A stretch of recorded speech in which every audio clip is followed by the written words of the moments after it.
नमस्कार, कृषि से जुड़ी महत्वपूर्ण जानकारी लेकर किसानों के द्वार हम लाए हैं पूसा समाचार। पूसा समाचार के इस अंक में मैं डॉक्टर ज्ञान मिश्रा और मैं डॉक्टर कपिला शेखावत पूसा संस्थान की ओर से सभी दर्शकों का हार्दिक स्वागत करते हैं। ज्ञान जी, आज के इस अंक में हमारे दर्शकों के लिए क्या खास है? जी, आज के इस अंक में हम दर्शकों को गेहूं की बुआई संबंधी जानकारी, अमरूद की खेती में होने वाले समसामयिक कृषि कार्य, पहाड़ों में सब्जियों की संरक्षित खेती, सोलर पैनल पंप्स एवं सोलर रेफ्रिजरेटर के बारे में जानकारी देंगे। बिल्कुल, और साथ ही साथ हम पूसा व्हाट्सएप सलाह सेगमेंट में आपके द्वारा पूछे गए सवालों और समस्याओं का समाधान साझा करेंगे, साथ ही मौसम संबंधी जानकारी भी देंगे। किसान भाइयों, रबी फसलों में गेहूं एक प्रमुख अनाजी फसल है और इसकी बुआई लगभग शुरू हो चुकी है। गेहूं की अच्छी पैदावार लेने हेतु सही समय पर बुआई का महत्व बता रहे हैं पूसा संस्थान के निदेशक डॉक्टर अशोक कुमार सिंह जी। किसान भाइयों नमस्कार। मुझे उम्मीद है कि आपके गेहूं की बुआई का काम जोरों से चल रहा होगा। इस अवसर पर मैं आपसे अनुरोध करना चाहता हूं कि आप गेहूं की बुआई समय से कर लें। अगर आप समय से बुआई की जाने वाली किस्मों का प्रयोग कर रहे हैं, जिसमें HD 2967, HD 3086, HD 3226 या इसके अलावे DVW 187 या अन्य किस्में शामिल हैं, तो इनकी बुआई हर हाल में आप 20 नवंबर से पहले कर लें। इसके बाद जैसे जैसे बुआई में देरी होगी वैसे वैसे पैदावार में कमी आती है।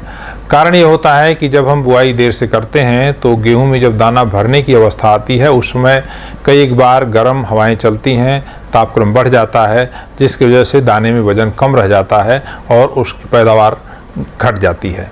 साथ ही साथ अगर हम अवधि फसल को ज़्यादा देते हैं तो जो ज़मीन में खुराक हम देते हैं, चाहे वो हमारे फर्टिलाइजर्स के इनपुट हों, पानी दे रहे हैं, उसका भरपूर प्रयोग पौधे के द्वारा किया जाता है और जितनी ठंड मिलती है शुरू की अवस्था में उतना ज़्यादा फुटाव होता है।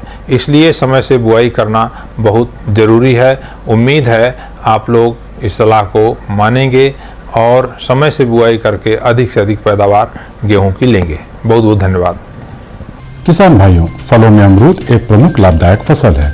अमरूद की खेती करने वाले किसानों को इसके समसामयिक कृषि कार्यों की जानकारी अवश्य होनी चाहिए। बिल्कुल, और पूसा संस्थान में भी अमरूद की उन्नत किस्मों के विकास का कार्य चल रहा है और इसके बारे में अधिक जानकारी दे रहे हैं पूसा संस्थान के हमारे विशेषज्ञ डॉक्टर अमित गोस्वामी जी। आज हम किसान भाइयों के बीच में अमरूद की जो पूसा संस्थान द्वारा 3 ऐसी लाइंस आइडेंटिफाई की गई हैं, उनके बारे में भी किसान भाइयों को बताएंगे। सबसे पहले हम अमरूद की एक गुलाबी सुर्ख किस्म, जिसको पूसा संस्थान के द्वारा अभी आइडेंटिफाई किया गया है, इस किस्म की सबसे बड़ी खासियत यह है कि इसमें जो इसके जो बीज हैं वो बहुत कोमल है। इसमें जो खुशबू है वो बहुत मनमोहक है और इसके साथ साथ इसकी जो प्रति हेक्टेयर जो उपज आती है, अगर हम इसको 3 बाई 3 मीटर की दूरी पर लगाएं तो करीब 50 से 55 टन प्रति हेक्टेयर की उपज हम लोगों ने इसकी अनुमानित की है। इसके साथ साथ हम एक दूसरी किस्म के बारे में बताएंगे जो कि बहुत ही सुंदर सुर्ख लाल किस्म की 8E किस्म की ये लाइन आइडेंटिफाई की गई है। इसकी सबसे बड़ी खूबी है कि आप देखेंगे इसमें बीजों की मात्रा बहुत कम है और इसकी जो अनुमानित उपज है प्रति हेक्टेयर के हिसाब से, अगर हम इसको 3 बाई 3 मीटर की दूरी पर लगाते हैं तो करीब 45 से 50 टन प्रति हेक्टेयर के हिसाब से हम इसको अच्छे से उगा सकते हैं। तीसरी बहुत सुंदर किस्म जो कि सफ़ेद गूदे वाली है, आप देख सकेंगे, ये है 7A। इसकी जो उपज है करीब 45 से 50 टन प्रति हेक्टेयर के हिसाब से हम लोगों ने अनुमानित की है। इसके साथ साथ इसका सबसे अच्छा गुण है कि ये 150 से 250 ग्राम का फल है और एक पेड़ में करीब 30 से 35 केजी आसानी से हम इसको दूसरे वर्ष में ही हमने इसका उत्पादन लिया है। उखटा की सबसे बड़ी समस्या आती है कि किसान जो कि खुला पानी देखते हैं, जिसको हम लोग फ्लड इरिगेशन भी कहते हैं, उसके कारण अगर एक पेड़ में उखटा आ गया तो दूसरे पेड़ में वो आसानी से फैल जाता है। इसके लिए किसान भाई जो सिंचाई की विधि, अगर उनके पास में टपक सिंचाई उपलब्ध नहीं है तो ऐसा थाला बना के और किनारे से पानी निकाले। इससे एक तो पानी कम लगेगा, आपके खरपतवार कम होंगे और इसके साथ साथ आपके पेड़ों को एक पेड़ से दूसरे पेड़ में बीमारी नहीं जाएगी। अमरूद की जो भोजन करने वाली जड़ें, जिसको हम लोग फीडर रूट्स कहते हैं, वो अमरूद की 0 से 25 सेंटीमीटर की गहराई में ही होती हैं और उन्हीं रूट्स में बिल्ड के द्वारा इन्फेक्शन भी सबसे ज़्यादा फैलता है। तो गहरी जुताई की संस्तुति बिल्कुल नहीं की गई है अमरूद के खेतों में। किसान भाई मेरे दाएं साइड देखेंगे तो इसमें जो पौधा है इसको हम लोगों ने बिल्कुल भी इसकी प्रूनिंग नहीं की है। आप इसको पौधे को देखेंगे, पौधा एकदम बड़ा हो चुका है, उसके अंदर के भाग में कभी कोई फल नहीं लगेंगे, पौधे के जो फल होंगे सिर्फ बाहर के भाग में लगेंगे और ये पौधा ना तो अच्छे से इसको सूर्य की रोशनी का उपयोग कर पा रहा है और आजू बाजू के पौधों में भी छाया देता है। अंदर बीमारियां भी ज़्यादा होंगी, अंदर कीट भी ज़्यादा प्रकोप होंगे। और आप मेरे बाएं साइड देखेंगे, इस पौधे को हम लोग हर साल अप्रैल के महीने में प्रूनिंग करते हैं। इसकी जो उपज है, इसकी जो गुणवत्ता है वो इस पौधे से 20 है, 19 नहीं है। और आप देखेंगे पौधे का आकार सघन बागवानी के लिए उपयुक्त और इसमें जो कुल उपज आएगी हमारे पूरे 1 प्रति हेक्टेयर के हिसाब से वो भी ज़्यादा होगी। सो इसीलिए किसान भाइयों को ध्यान देना है कि जैसा मैंने बताया कि अमरूद में जो फलन आता है वो नई प्रवाहों पे आता है, तो पुरानी शाखाओं को हमें काटते रहना है और उसका उपयुक्त समय मार्च और अप्रैल का महीना है। किसान भाइयों, सब्जियों की संरक्षित खेती बहुत लाभदायक होती है। खास तौर पर पॉली हाउस में किसान भाई बेमौसमी सब्जियों की खेती कर अपनी आय को बढ़ा सकते हैं। जी, पहाड़ी क्षेत्रों में भी किसान भाई टमाटर, शिमला मिर्च, खीरा, बैंगन, लौकी, तोरई तथा अन्य विदेशी सब्जियों की संरक्षित खेती कर सकते हैं, जिसकी विस्तृत जानकारी दे रहे हैं पूसा संस्थान के विशेषज्ञ डॉक्टर अवनी सिंह जी। हाउस पर्वतीय अंचलों में, जो भी हमारे देश में पर्वतीय अंचल हैं, वहाँ छोटे छोटे पॉली हाउस बनाए जाते हैं क्योंकि उनके खेत का आकार ही छोटा होता है। पॉली हाउस वहीं बनवाएं जहाँ पानी की उपलब्धता हो, और नहीं तो हमें जल संचय की बात करनी होगी। पॉली हाउस के छतों का पानी पॉली टैंक में लें और उस पानी को फिर टपक सिंचाई पद्धति से हम पॉली हाउस के अंदर खेती करें। तो पॉली हाउस खेती जो है वो शुरुआत होती है हमारे पर्वतीय अंचलों में फरवरी मार्च से, कहीं कहीं मार्च अप्रैल से। तो इस तरह से अगर हम देखें तो फरवरी मार्च में हम पौध उत्पादन करके और मार्च अप्रैल के बीच में जो है हम स्टार्ट कर देते हैं तमाटर, चेरी टमाटर, रंगीन शिमला मिर्च और अंग्रेजी खीरा। तो मैं सुझाव दूंगा यहाँ कि ये तोरी है, लौकी है, इनका उत्पादन पॉली हाउस में न लें। गोभी वर्गीय सब्जियाँ भी इसमें उगाई जा सकती हैं और पर्वतीय अंचल में तो गोभी पूरा जो है मार्च से शुरू होकर हर महीने में चाहे तो आप लगा सकते हैं। जब दिसंबर जनवरी का महीना आता है, अर्थात उस महीने में अगर आप लगाते हैं और सिंचाई की सुविधा है तो पॉली हाउस के अंदर गोभी अच्छी मिल जाती है। जाड़े के सीजन में पॉली हाउस खाली न रहे तो उसमें यूरोपियन सब्जी जैसे कि हरी गोभी जिसको हम ब्रोकली कहते हैं, एवं सफ़ेद गोभी जिसको हम फूल गोभी कहते हैं, बंद गोभी भी, गांठ गोभी भी, उसके साथ साथ हम सलाद, लटूस पत्ता भी, चाइनीज़ कैबेज है और ये पार्सले है, सेलरी है, लीक है, इस तरह से तमाम सब्जियां हैं जो जाड़े में 90 दिन का जो हमारा पीरियड होता है जाड़े का, कि आपका नवंबर, दिसंबर, जनवरी, फरवरी, ये 4 महीना अक्सर ग्रीन हाउस लोग खाली छोड़ देते हैं। तो इस महीने में इन गोभी वर्गीय का और यूरोपियन वर्गीय सब्जियों का उपयोग हम करके अधिक आय कमा सकते हैं। जो टमाटर वर्गीय सब्जियां हैं उनके लिए 5 से 6 किलो आपका नाइट्रोजन और 3 से 4 किलो आपका फास्फोरस और 4 से 5 किलो जो है पोटास की आवश्यकता होती है।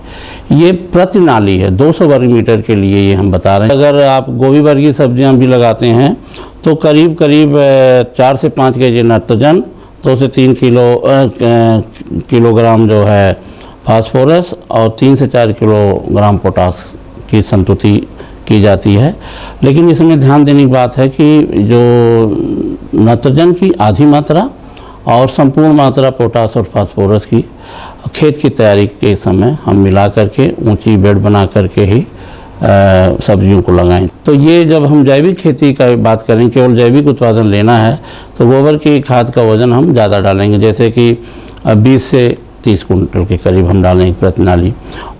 अगर हम कमाई की बात करें तो करीब 50 से 60 हज़ार रुपया टमाटर से भी और लगभग इतने खीरा से और करीब लगभग 50 से 60 हज़ार जो हमारा शिमला मिर्च से भी कमाई हो सकती है प्रति सीजन में। कृषि में आमतौर पर सिंचाई बिजली अथवा डीजल पर निर्भर है, जिससे उनकी लागत बढ़ जाती है तथा उनकी उपलब्धता न होने पर सिंचाई बाधित भी होती है। बिल्कुल, और इसीलिए किसानों की लागत कम करने हेतु पूसा संस्थान ने सौर ऊर्जा संचालित पंप, यानी सोलर पैनल पंप का विकास किया है और इसके बारे में विस्तृत जानकारी दे रहे हैं हमारे विशेषज्ञ डॉक्टर DK सिंह जी।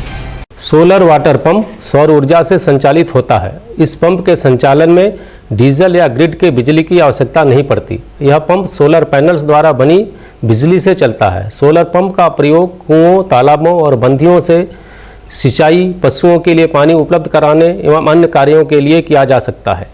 देश में ऐसे कई क्षेत्र हैं जहां बिजली उपलब्ध नहीं है। ऐसे क्षेत्रों में सोलर पंप बहुत ही उपयोगी और फायदेमंद है। सोलर पंप के कई फायदे हैं, जैसे कि इसके संचालन में बिजली या ईंधन का खर्च नहीं आता और रखरखाव का खर्च कम है। बाजार में अलग अलग क्षमता के सोलर पंप उपलब्ध हैं। 3 horse power, 5 horse power, 7.5 horse power और 10 हार्स पावर के पंप काफ़ी प्रचलित हैं। सोलर पंप के चयन में पानी की आवश्यकता, भूजल स्तर और पंप के साइज का ध्यान रखना चाहिए। क्षमता के अनुसार 3 से 10 हार्स पावर के सोलर वाटर पंपिंग सिस्टम 2.25 से 6.5 लाख रुपए में मिल जाते हैं। भारत में छोटी बड़ी मिलाकर कई कंपनियां सोलर पंपिंग सिस्टम बेच रही हैं। सोलर वाटर पंप से मिलने वाला डिस्चार्ज पंप की क्षमता और भूजल स्तर पर निर्भर करता है। उदाहरण के तौर पर 3 हार्स पावर का पंप 12 से 15 मीटर के हेड पर लगभग 1,20,000 लीटर प्रतिदिन पानी दे सकता है। इस पंप पर केंद्र और राज्य सरकार मिलकर लगभग 90% तक का अनुदान दे रही हैं। अनुदान राशि कुछ राज्यों में कम और कुछ राज्यों में ज़्यादा है। वर्ष 2019 में केंद्र सरकार ने सोलर पंप को बढ़ावा देने के लिए PM कुसुम योजना की शुरुआत की है। इस योजना के अंतर्गत सन 2022 तक 27.5 लाख पंप को सौर ऊर्जा से संचालित करने का लक्ष्य रखा गया है। इस योजना के अंतर्गत केंद्र सरकार लगभग 30% का अनुदान दे रही है। 30% का अनुदान राज्य सरकार दे रही है। किसान को 40% राशि खर्च करनी पड़ती है। अधिक जानकारी के लिए भारत सरकार के नवीन और नवीकरणीय ऊर्जा मंत्रालय से संपर्क किया जा सकता है। जो किसान फलों एवं सब्जियों की खेती करते हैं उनके लिए भंडारण एक प्रमुख चुनौती है। फल एवं सब्जियों को अधिक समय तक ताज़ा रखने के लिए वातानुकूलित भंडारण की आवश्यकता होती है। जी बिल्कुल, और बिजली संचालित वातानुकूलित भंडारण कृषि लागत को बढ़ा देता है। इसलिए पूसा संस्थान ने सौर ऊर्जा संचालित रेफ्रिजरेटर यानी सोलर रेफ्रिजरेटर का विकास किया है, जिससे कम लागत में किसान अपनी सब्जियों एवं फलों का अधिक समय तक भंडारण कर सकते हैं। इस बारे में विस्तृत जानकारी दे रही हैं हमारी विशेषज्ञ डॉक्टर संगीता चोपड़ा जी। ये स्ट्रक्चर सौर ऊर्जा से चलता है और अगर खेत में बिजली है तो ये सौर ऊर्जा और बिजली के कॉम्बिनेशन से भी चलता है, दोनों को मिला के भी चल सकता है। इस स्ट्रक्चर की दीवारें कपड़े से बनी हैं जो कि गीली रहती हैं, तो वाष्पीकरण से भी ये कमरा ठंडा होता है। इस कमरे में 2 टन तक मतलब 2000 किलो फ्रूट और वेजिटेबल फल एवं सब्जी आप रख सकते हैं। इसमें फल सब्जी वैसे ही रहते हैं जैसे एक रेफ्रिजरेटर में रह सकते हैं। जैसे नॉर्मल कमरे में आप रखोगे उससे 4 गुना ज्यादा देर तक आप इसमें रख सकते हो। इस स्ट्रक्चर को जो सोलर पैनल से चलता है, इसको बनाने के लिए करीबन 5 लाख रुपए की लागत है और स्टेट गवर्नमेंट की तरफ से करीबन 30% सब्सिडी कोल्ड स्टोर के लिए मिलती है। ये ऑन फार्म स्टोरेज स्ट्रक्चर है, मतलब किसान इसको खेत पे बना सकता है। इस कमरे का size 3 metre by 3 metre by 3 metre का है, मतलब 2 टन सब्जी रख सकते हो या फल। और इसमें जो सोलर पैनल्स अभी पीछे की तरफ है, साउथ साइड की तरफ, तो एरिया आप समझ लो कि 3 गुना मतलब 12 मीटर या 10 मीटर के करीब बाय 10 मीटर अप्रोक्सीमेटली चाहिए। किसान जैसे ही हार्वेस्ट करे इस स्टोर में रख सकता है और उसके बाद आगे जब चाहे बाजार में ले जा सकता है जब प्राइस बढ़ जाए। जैसे अभी सर्दियों में ये एप्पल्स के स्टोरेज के लिए बहुत फायदेमंद है। इसमें कम से कम टेम्परेचर 3-4 डिग्री तक जा सकता है और चाहे तो हम 10-12 डिग्री भी रख सकते हैं। अगर 10-12 चाहिए तो 10-12 रखें, अगर 3-4 डिग्री चाहिए तो 3-4 तक ले आए। टमाटर, संतरा जो हमारे यहाँ पे उगते हैं, मटर, सर्दियों में गोभी, इन सब के लिए फायदेमंद है। और किन्नू और जो आलू और साग जैसे पालक या सरसों का साग या एमरंथ, तो दिन में तो ये सौर ऊर्जा से कमरा ठंडा होता है। रात के लिए इसमें कोई बैटरी नहीं है, लेकिन अंदर हमने पानी की बैटरी बनाई हुई है। दिन में जब सौर ऊर्जा होती है तो एक हवा के साथ साथ पानी भी ठंडा हो रहा है, और वो पानी दिन भर एक पानी के रिजर्वॉयर में जो छत से नीचे है लटक रहा है, उसमें पंप होता रहता है, तो वो ठंडे पानी से भर जाता है। और रात को ये ठंडा पानी, जिसको हम वाटर बैटरी कहते हैं, इससे आपका कमरा ठंडा रहता है। ये 2 गांव में ऑलरेडी लग गया है। एक राजस्थान में गांव पिचोलिया अजमेर डिस्ट्रिक्ट में लगा है और वहां चल रहा है और किसान यूज कर रहे हैं, और एक ये हरियाणा में डिस्ट्रिक्ट पानीपत में विलेज चमरारा में लगा है और वहां पे भी ये यूज हो रहा है। आइए अब शुरू करते हैं पूसा समाचार का खास सेगमेंट पूसा व्हाट्सएप सलाह, जिसमें हम आपके खेती किसानी से जुड़े प्रश्नों का समाधान बताएंगे। सोनीपत हरियाणा से मनोज अंटिल जी तथा बहेरा सहारनपुर उत्तर प्रदेश से रजत सिंह जी ने फूल गोभी में सुंडी के प्रकोप की समस्या बताई है। इसके समाधान के लिए सर्वप्रथम कीड़े से भरे पत्तों को तोड़कर गड्ढे में दबा दें। रासायनिक नियंत्रण हेतु क्लोरेंट्रानिलिप्रोल की 20 ml मात्रा 200 लीटर पानी में घोल बनाकर 1 एकड़ में छिड़काव करें। बड़ौद बागपत उत्तर प्रदेश से संजय राणा जी ने फूल गोभी में अच्छी बढ़वार के बारे में पूछा है। पौधों में बढ़वार के लिए 2 किलोग्राम यूरिया का 200 लीटर पानी में घोल बनाकर 1 एकड़ में छिड़काव करें। गोभी में बोरॉन की कमी के कारण भी फूलों में भूरापन आने की समस्या आती है। इसके बचाव के लिए रुपाई के 40 से 45 दिन के बाद 2 बार 500 ग्राम बोरेक्स का 200 लीटर पानी में घोल बनाकर 1 एकड़ में छिड़काव करें। कमाई खुर्द महाराजगंज से विजय प्रताप यादव जी ने गोभी में जड़ गलन के बारे में पूछा है, तो इसके समाधान के लिए कैप्टान या बेविस्टीन या फिर रिडोमिल की करीब 400 मिलीलीटर मात्रा 200 लीटर पानी में घोलकर 1 एकड़ में 5 से 7 दिन के अंतराल पर सिंचाई के साथ दें। साथ ही साथ बहुत अधिक पानी ना दें और प्रभावित पौधों को उखाड़कर गड्ढे में दबा दें। बहेरा सहारनपुर उत्तर प्रदेश से रजत सिंह जी ने मिर्च की पौध में लीफ कर्ल वायरस के प्रकोप की समस्या बताई है। तो ये एक विषाणु जनित बीमारी है और कीटों से फैलती है। तो कीटों के नियंत्रण के लिए इमिडाक्लोप्रिड नामक कीटनाशक की 1 मिलीलीटर मात्रा प्रति 3 लीटर पानी में घोल बनाकर छिड़काव करें और अत्यधिक प्रभावित पौधों को जड़ सहित उखाड़ दें और उनके स्थान पर नए पौध की रुपाई करें। आने वाले 7 दिनों में देश भर में कैसा रहेगा मौसम का हाल, आइए जानते हैं मौसम खबर में। भारत मौसम विज्ञान विभाग द्वारा दिए गए वर्षा पूर्वानुमान के अनुसार अगले 3 से 4 दिनों के दौरान पंजाब, हरियाणा, चंडीगढ़, दिल्ली और उत्तर प्रदेश में 2 से 3 डिग्री सेल्सियस तक न्यूनतम तापमान में धीरे धीरे गिरावट होने की संभावना है। बिहार, उड़ीसा और पश्चिम बंगाल में 3 से 4 डिग्री सेल्सियस तक न्यूनतम तापमान में गिरावट की संभावना है। देश के बाकी हिस्सों में न्यूनतम तापमान में कोई महत्वपूर्ण परिवर्तन की संभावना नहीं है।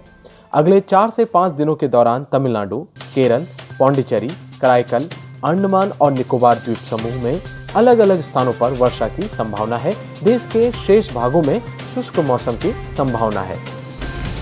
प्रिय किसान भाइयों, बहनों एवं दर्शकों, आशा करते हैं कि पूसा समाचार का यह अंक आपको पसंद आया हो।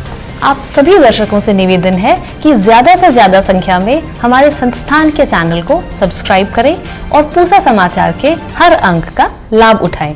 हमारे फेसबुक पेज और ट्विटर हैंडल को भी जरूर फॉलो करें। अपनी समस्याएं या अधिक जानकारी हो तो हमें इस नंबर पर व्हाट्सएप करें।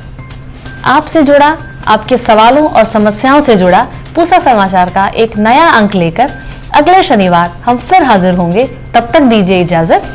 नमस्कार।